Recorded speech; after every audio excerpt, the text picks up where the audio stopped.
Oh hi, I didn't see you there. I'm Vilbert D, and this bit is much harder to do in an office setting. This is Phil on Films. This week, Ma and I answer some more questions. Maggie, played by Diana Silvers, is the new kid in a small town. Her mom, played by Juliette Lewis, has brought her to her hometown in Ohio following Maggie's dad leaving them. Maggie quickly makes some new friends, and they take her out to get some drinks. This is where they meet Sue Ann, played by Octavia Spencer, who at first just seems to be a friendly adult willing to buy alcoholic drinks for them. But she starts intruding into their lives and reveals a more dangerous side. It's a little difficult to place this movie. On the one hand, it is a trashy thriller produced by Blumhouse about an adult woman who parties with some teenagers. On the other hand, that woman is Octavia Spencer, and the movie goes to some pretty great lengths to give the actor something to chew on. Spencer isn't just playing some unhinged weirdo, she's a woman who's held on to trauma and is intent on spreading that out. It feels conflicted, to say the least. It isn't quite serious enough for the drama to land, and it isn't silly enough to make the trashiness palatable. But what ends up being the biggest obstacle is that none of the young protagonists are nearly as interesting as the film's ostensible villain. Certainly none of these young actors are given much of a chance to really stand up to the presence of someone like Spencer. They're further upstaged by the rest of the adult supporting cast, which includes the likes of Juliette Lewis and Allison Janney. Diana Silvers gives it her level best, but the film just isn't all that interested in her character in the end. She's just your standard, bland, nice girl who just doesn't seem to have enough sense to just call the police. I will say that it is fun to see Octavia Spencer go so unhinged, but the film doesn't commit enough in either direction to really make it a satisfying experience. 2.5 stars. You got questions, I got answers. Ace Antipolo on Twitter asks, what's the one trashy movie that you have enjoyed the most in your whole life as a cinephile? There is no one trashy movie. I love trashy movies. I'm a trashy movie guy. Keep telling people that my favorite film is Crank. That is not a joke. Neville Dean and Taylor's Crank is my favorite film. It is a trashy movie where Jason Statham has to get his adrenaline up or he will die. And he just crashes cars and has sex with his girlfriend in public. It is trash, but I love it because I think it really taught me what I value as a film viewer. I value commitment. As stupid as that film is, it's really committed to its stupidity and it goes all out. It's actually this clever deconstruction of the action movie. If the whole idea of the action movie is like every 10 or so minutes you have to have an action scene because people can't pay attention to movies if they aren't constantly moving. They built a premise around that idea that was like, yeah, okay, what if our character literally had to do something exciting every 5 or 10 minutes or he would die?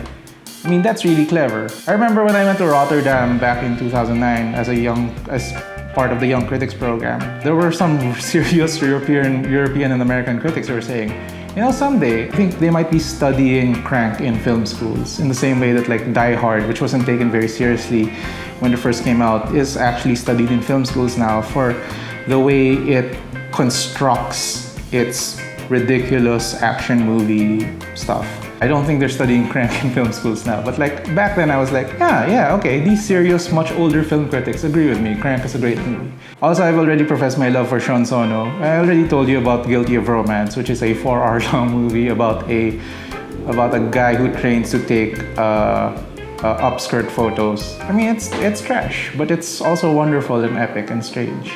On the local front, I really like Lalakwe by Danny Zialcita, which is about a mad scientist who takes revenge on a guy who broke his sister's heart by cutting off the guy's penis and then giving him a vagina.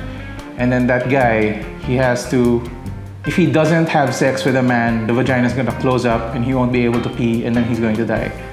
That is the literal premise of Lalakwe, and it is wonderful. I wish it was available.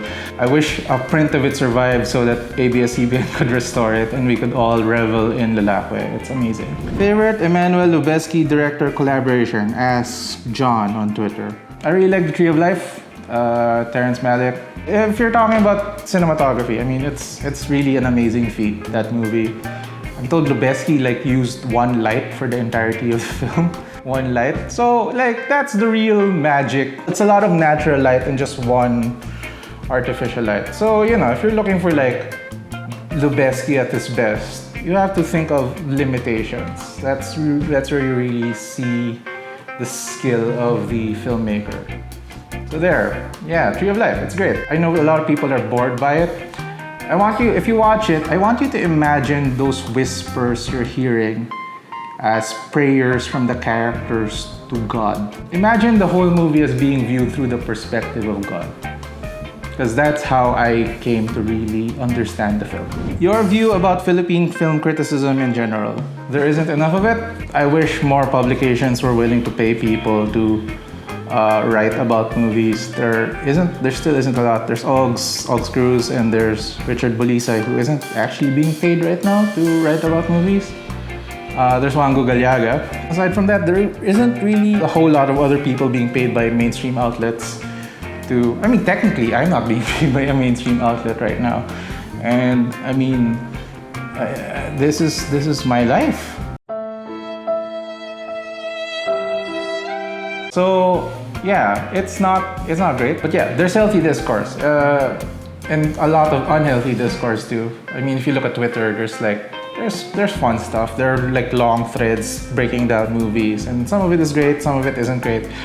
But you don't need all criticism to be great. You just need there to be a lot of criticism so that there's a diversity of views and we can all learn from each other and argue with each other. And as long as we aren't killing each other over our views, then I think that's a good thing. Name a film that was unexpectedly bad and name a film that was unexpectedly great. Ask CK Colette on Twitter. Man, it's always so hard to like just come up with random things off the top of my head. Crank was unexpectedly great. I mean, that was... but we should stop talking about Crank now. This question's a little complicated for me because I kind of really try to tamp down on expectations when watching a movie.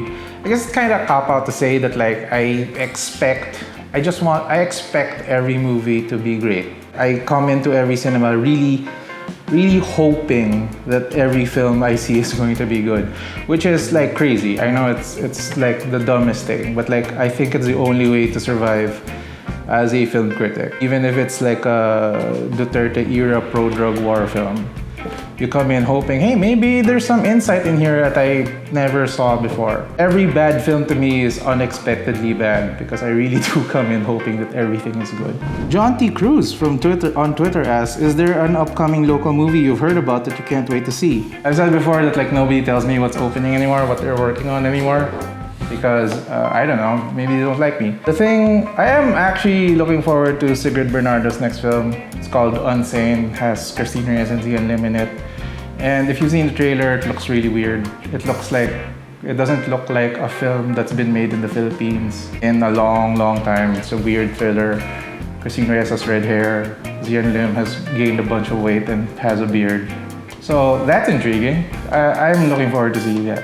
The Jedi Master on Twitter asks, what's the one Filipino film that you think was brilliantly made but poorly received? You really can't narrow this down to one because I'll point out, for example, that Kisak Mata, when it opened all the way back in the 80s, it won the best film prize at the MMFF, but nobody went to see it. Everybody was seeing Panday.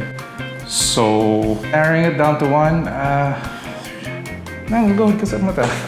Nobody saw Kisak Mata. It's just an insane thing to me. It's hard to say what poorly received it. Is it like the people the cinephiles didn't like it, or people didn't see it? If people didn't see it, almost every independent film made in the last 15 years has been poorly received. Come on, guys, watch Filipino cinema. Sergey from Twitter asks, are mainstream Pinoy films, the ones released outside MMFF, becoming better? That's subjective. I will say that comparing films from like, I don't know, 5 years ago, it does feel like they're willing to get more experimental. I will point out that the people who were working in the within the festival systems before are now working in Star Cinema and Viva, and like they're working with Regal now. If you think those films are better, the films by the likes of Antoinette Hadone and Sigrid Bernardo and Irene Villamor and people like Victor Villanueva, Joel Ferrer, if you think those films are better, then sure, mainstream films are getting better. There's still a lot of problems to overcome. There's still a sense that Sure, let's just say sure. I think I am generally more hopeful about mainstream cinema given the filmmakers that we're working with. It's never been a problem with filmmakers, to be honest. It's a larger, more structural problem involving the producers and the type of film that they think people will see, and also there's the cinema owners and what they think people want to see, and it's a complicated system. But if it's just, I think the people working on films now I'm more interested in. So thanks for joining us. We're having a little trouble with Facebook stuff. Yeah, we've had like a copyright claim on stuff, and like a guy posting our stuff was suspended from Facebook for 3 days for all that stuff. It's really frustrating, but it seems to be a problem with only local film reviews. So moving on, we might not use the trailers for local film reviews because it's too much of a headache. But anyway, yeah, we're still gonna be as vicious as ever because I'm a vicious bastard.